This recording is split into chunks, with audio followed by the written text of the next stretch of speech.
Salut les bros, comment ça va aujourd'hui? J'espère que vous portez tous bien. On se retrouve sur une Peugeot 2008.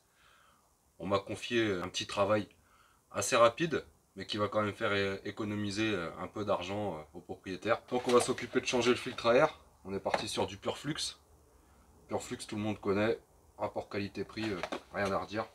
Et également changement des bougies d'allumage. Donc ça c'est un petit peu plus pointilleux. On a besoin d'une douille à bougie de 14 et ensuite d'une clé dynamométrique parce qu'il y a un couple à respecter au niveau du serrage qui est de 23 Nm.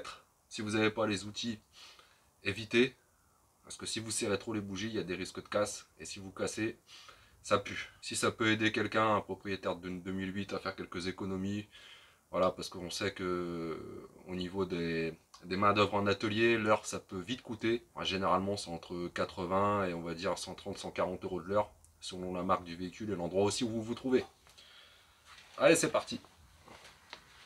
Donc on va commencer par le filtre à air, le plus simple. On commence par enlever le cache moteur. Vous tirez dessus délicatement. Vous le retirez. Le filtre à air est derrière le haut moteur hein, sur la 2008. Il est vraiment contre l'habitacle. On va se munir d'une petite douille.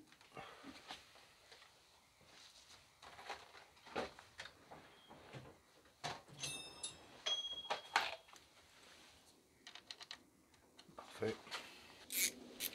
La petite cliquette. Et c'est parti. On dévisse les vis du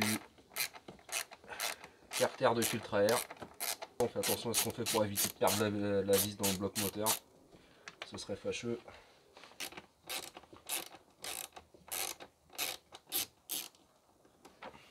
Donc rien d'extraordinaire dans cette vidéo, hein, c'est juste voilà, pour vous faire voir comment ça se passe. Ça peut servir aux propriétaires d'une 2008 comme j'ai dit, hein, faire un petit peu d'économie sur tout le filtre à air. Ça coûte rien en magasin. On déclipse les petites brides. Vous voyez, c'est vraiment pas très accessible. Aujourd'hui les véhicules ils sont faits de sorte à ce qu'on puisse quasiment plus rien faire soi-même. C'est malheureux. C'est le business qui veut ça. On retire la durite d'admission d'air. Et ensuite ça va venir tout seul. Donc voilà, le carter est retiré. Tout simplement, on vient récupérer le filtre. Hop. Assez encrassé quand même. On va regarder à l'intérieur. On est pas mal.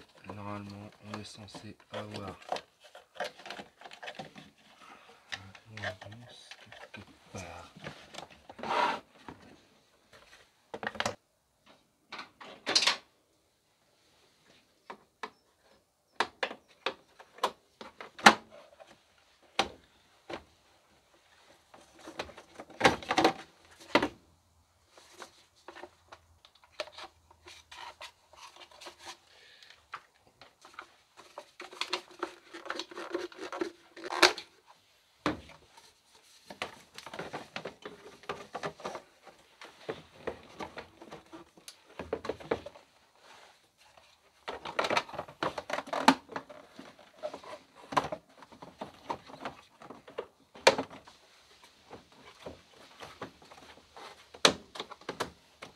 Donc tout simplement maintenant on vient remplacer le filtre à air.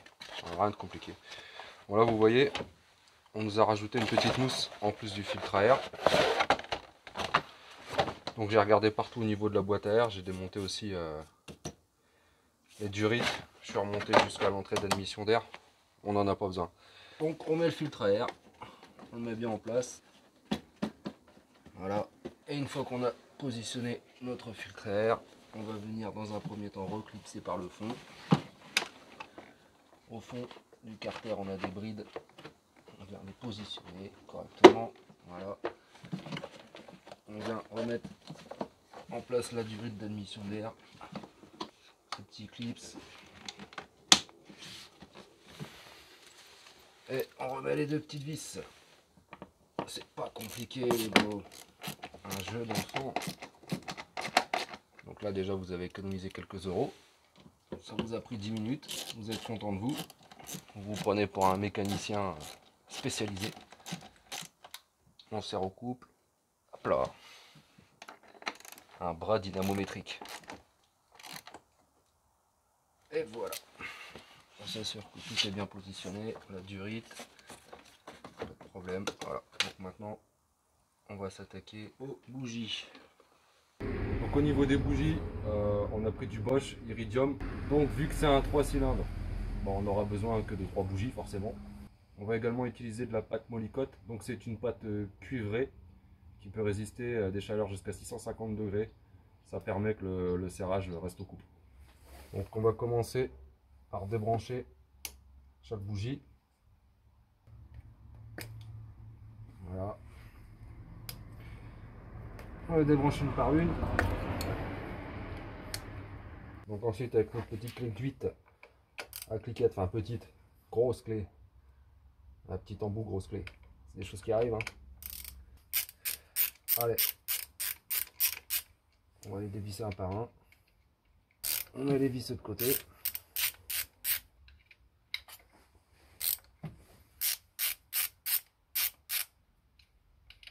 Ensuite, on va venir tirer. Donc on prend notre clé à bougie. On insère délicatement. On va terminer à la main. Sachant qu'on a fini de dévisser. Voilà. Et on va venir récupérer notre bougie. On va prendre un petit peu de pâte.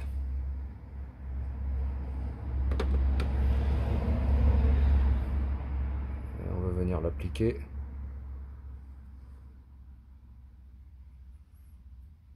Sur le pas de vis. On vient réengager notre nouvelle bougie. Donc on s'assure qu'elle correspond bien. Là on est sur une Iridium R6, pas de souci.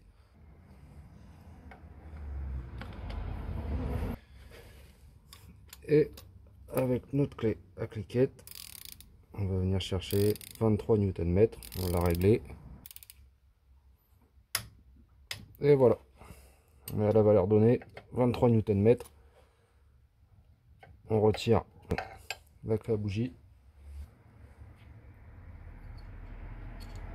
On réinstalle.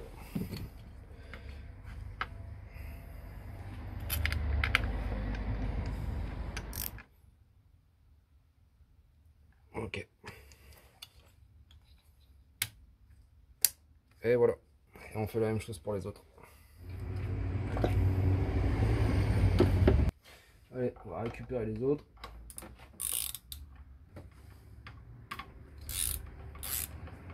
Bon, tu vois, grâce à ce petit tuto, à cette petite vidéo, je te fais gagner quelques euros. Si tu veux, tu peux me les redistribuer, me faire un petit don.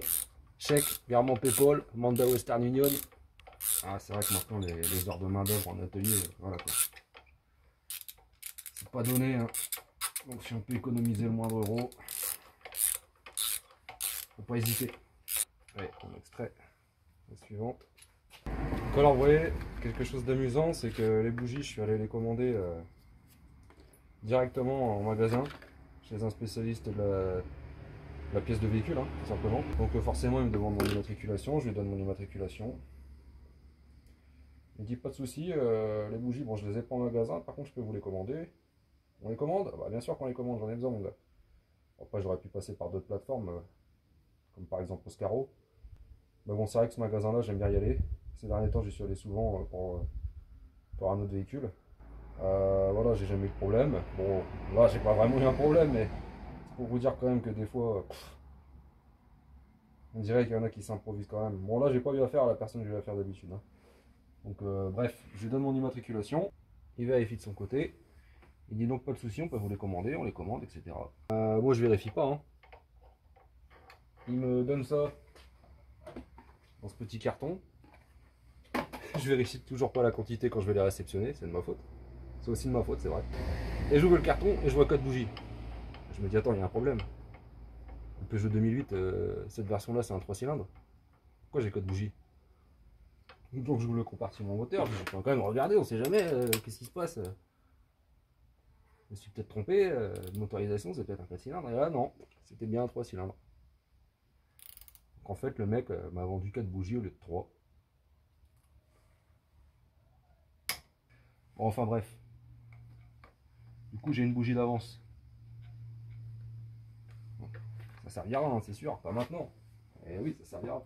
Alors voilà quoi, des fois, vous voyez, j'aurais passé ma commande sur Oscaro, je l'aurais fait moi-même.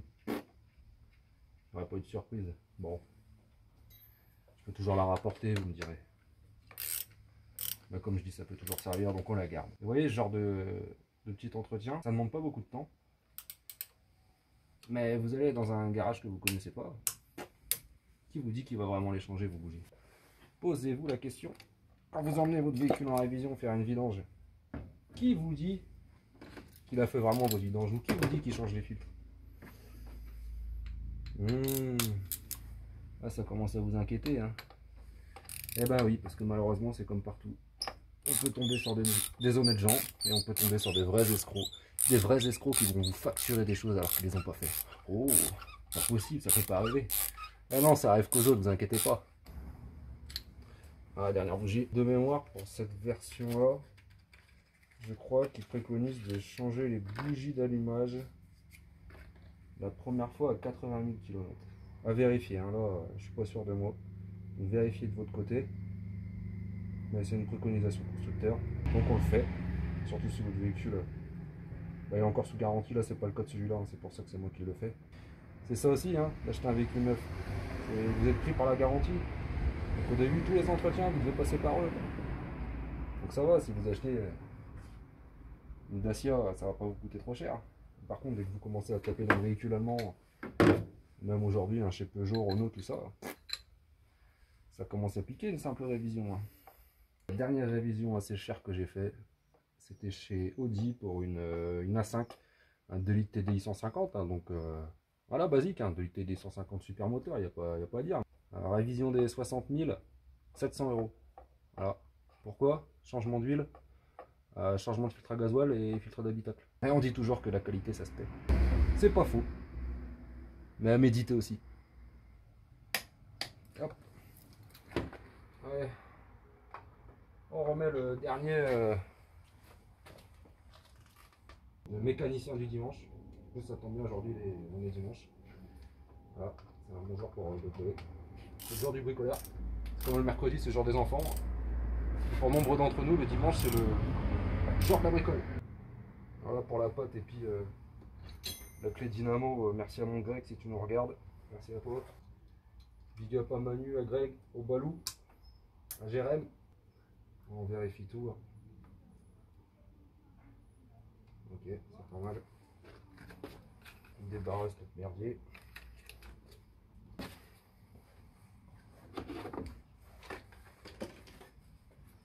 Donc big up aux vrais amis qui sont toujours là quand on a besoin d'eux.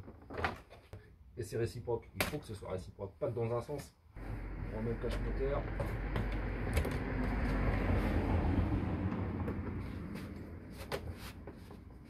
Ok, maintenant on va aller faire un petit essai routier pour voir si tout va bien.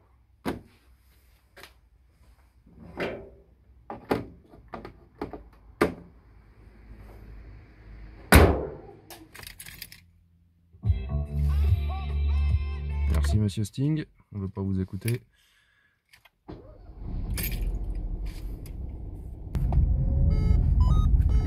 Oui, j'ai pas ma ceinture, oh là là. Bon écoutez, ça tourne bien, hein. Pas de problème.